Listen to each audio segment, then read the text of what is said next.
and gentlemen, welcome to Congratulations. No, seriously.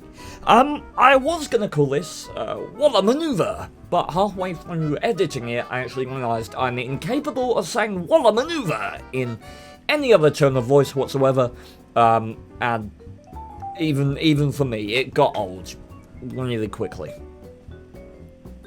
Kinda like Peabody. Also, there's the fact at play that one of my most popular series is Congratulations Your Dick / Twit, and I wanted to cash in on the popularity of those series because my channel is slowly dying. Anyway, this is a series where we take an in-depth look at game-winning plays and maneuvers, and we dissect what makes them awesome. So, no further objections, let's get started.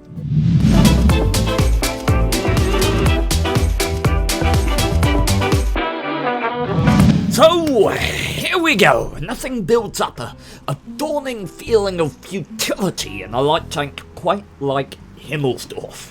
Though, as we join me in my Amex 1357, we are approaching endgame, right? And so we must be grateful for the corpses of unfortunate allies and enemies alike, who, far aside from just providing extra cover to the map with their corpses, do far more for an ambitious light tank like myself by their absence rather than their support.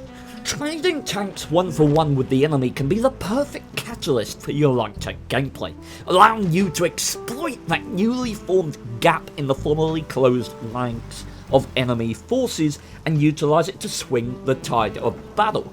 You've got your speed, you're at least responsive, eyes on the map, you can do that. Unfortunately, we find ourselves here in a situation that's not so clear-cut.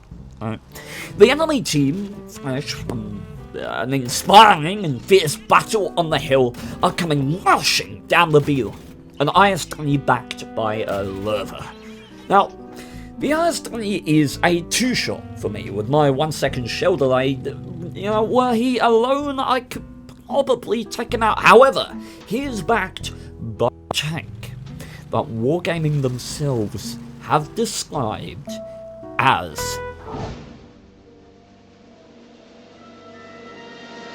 feline-like. It sounds maneuverable. Yeah. Yeah! It's Like a feline. Grab like a this cat. feline-like. How the heck?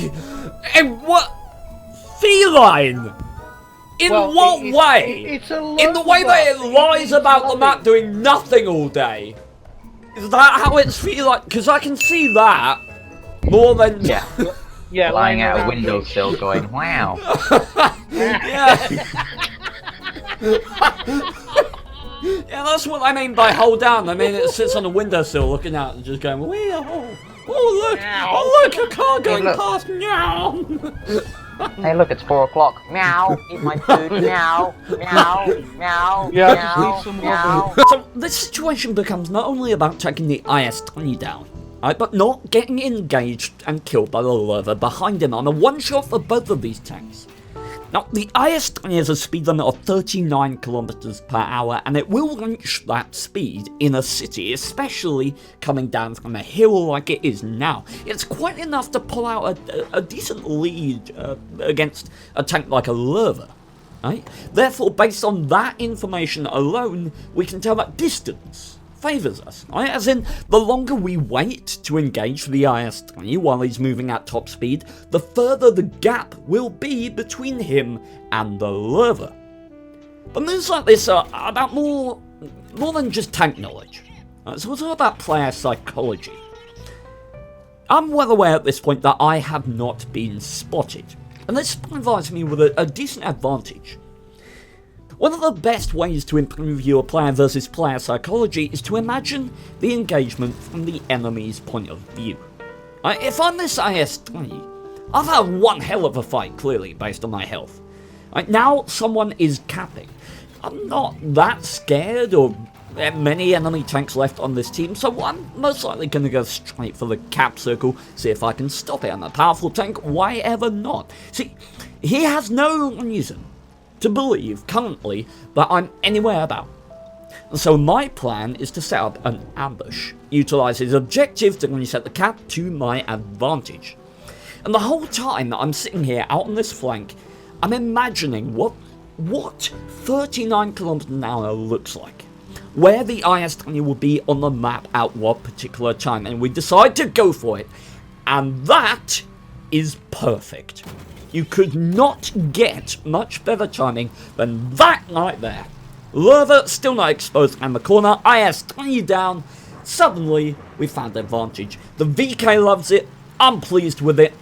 What a maneuver! So, this isn't exactly an epiphany, right? But the vast majority of world of tanks is entirely calculable through simple mathematics.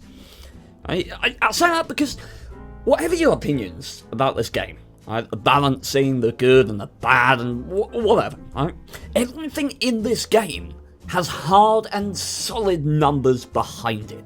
The game is ruled by them, such that even the best player in the entire world, can only push the capabilities of a tank within those hard limits. Top speed, DPM, etc. Even the great unknown, the great mysterious nature, RNG, being plus or minus 25%, it can be quickly computed down to the smallest number of applicable variables, 400 alpha rolling for 300 to 500 as an example. The point being, it's not random. Not really, because you can anticipate it to a certain extent. The problem here is thrown into sharper focus when you add humanity to this equation, because as we all know, humanity is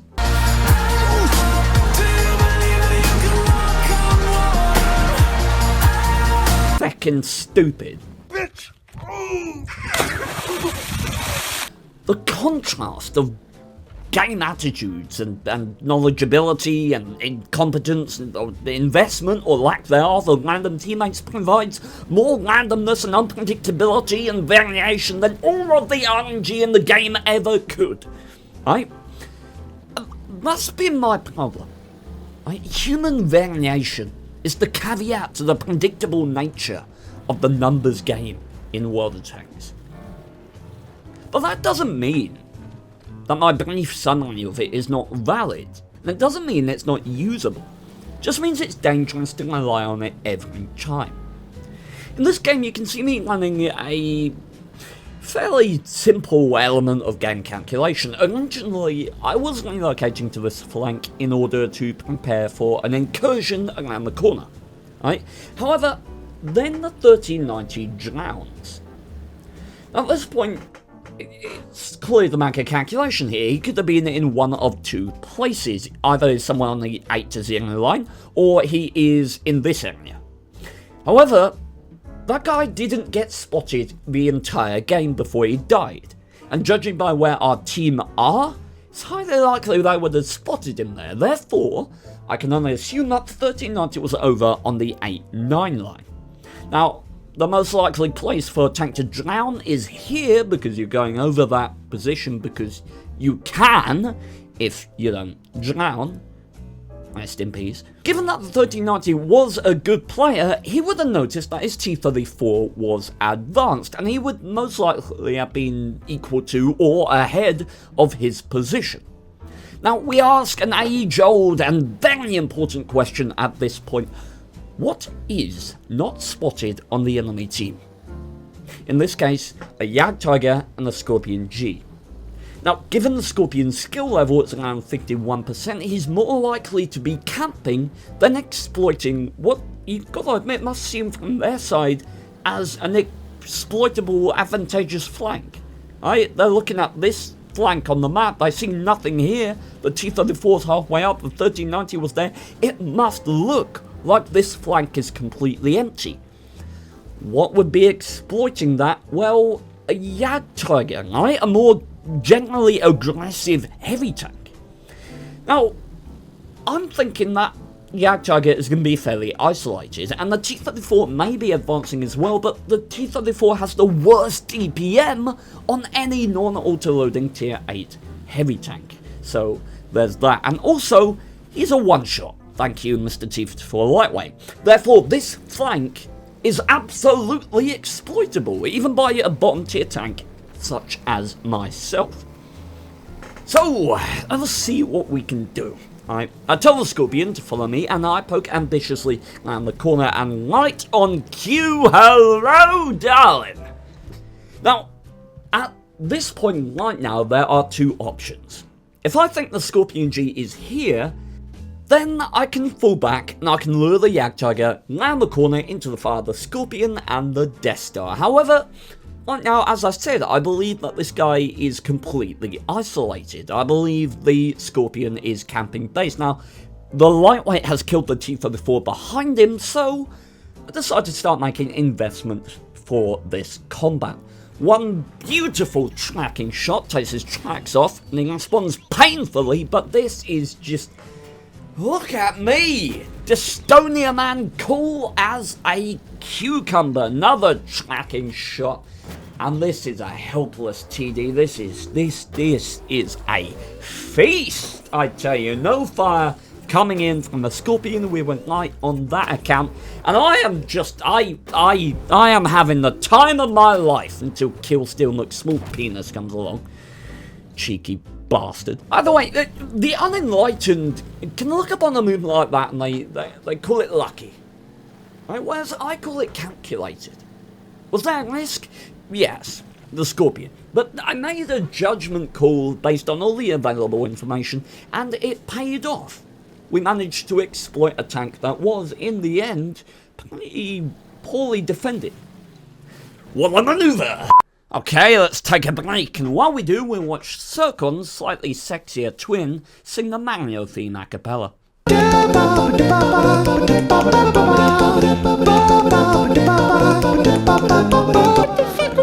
What is up, Honest Gaming Nation? Let's get right into the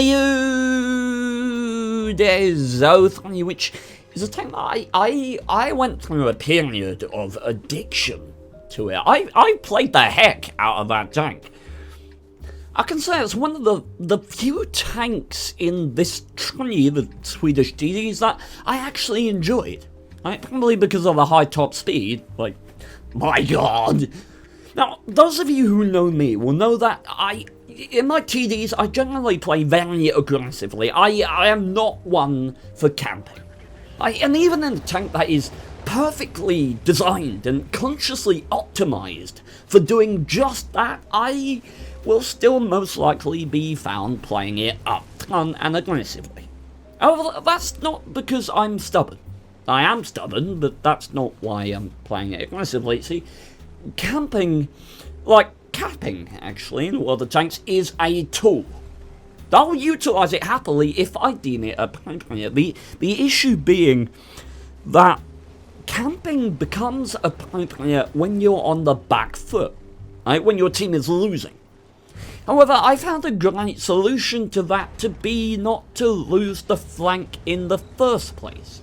Which is why you'll often find me fighting a flank with the mediums in the defensive TD if I can, and at which point, if it starts to look bad, if it starts to look like we're losing and I've lost a bit of health, then I'll fall back to defend from distance and start camping. The point being, I've tried to win the flank first, rather than just assuming that it's going to lose and starting from there. Different playstyles aside, our move here actually incorporates kind of resignation, in that sometimes in World of Tanks you actually yourself have to be the pinata. I mean, look at this game. Really, look at the map. And let's ask once again that really important question in any game of World of Tanks: what is not spotted? In this case, it's a Jagdtiger, a Charioteer, a Udez, and a T100, and that T10. Now, if I were a betting man, I would say that at least two of those guys are on this flank. Probably the Udez and the LT. It bothers me. This T100 LT is playing defensively right now. That's not what bothers me as a concept. right now in this circumstance, it's the right play. It's the fact that every tier 10 heavy tank in the game could do this exact same thing and be just as effective at it. And also, this tier 5 arty, which was recently sold on the EU server, could also do it. Honestly, at this point, if the tier 10 light tanks become any more outclassed, I'm pretty sure Quickie Baby will become so indignant that his eyebrows will migrate up his head to the point where they create a singularity and obliterate themselves.